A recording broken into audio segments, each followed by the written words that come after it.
శ్రీ హనుమంతుడు అంజనీ సుతుడు అతి బలవంతుడు రామభక్తుడు లంకకు పోయి రాగల ధీరుడు మహిమోపేతుడు శత్రుకర్షణుడు జాంబవదాది వీరులందరును ప్రేరేపింపగా సమ్మతించెను లంకేశ్వరుడు అపహరించిన జానకీ మాత జాడ తెలిసి కొన శ్రీ హనుమాను గురుదేవులు నాయద పలికిన సీతారామ కథ నే పలికెద సీతారామ కథ.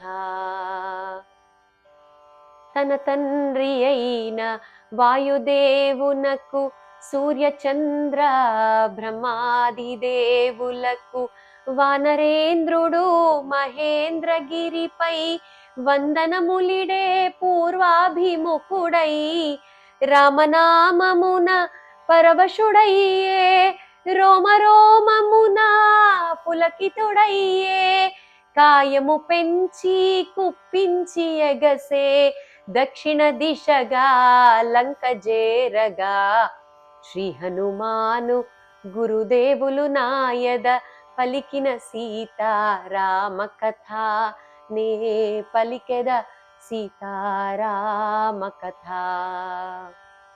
పవనతనయుని పదఘట్టనకే పర్వతరాజము గడగడ వణకే ఫల పుష్పాదులు జల జలరాలే పరిమళాలు గిరి శిఖరాలు నిండే పగిలిన శిలలా దాతువులెగసే రత్నకాంతులు నలు దిశల మెరసే గుహలను దాగిన భూతములదిరి దీనారవముల పరుగిడే బెదిరి శ్రీ హనుమాను గురుదేవులు నాయద పలికిన సీతారామ కథ నే పలికెద సీతారామ కథ.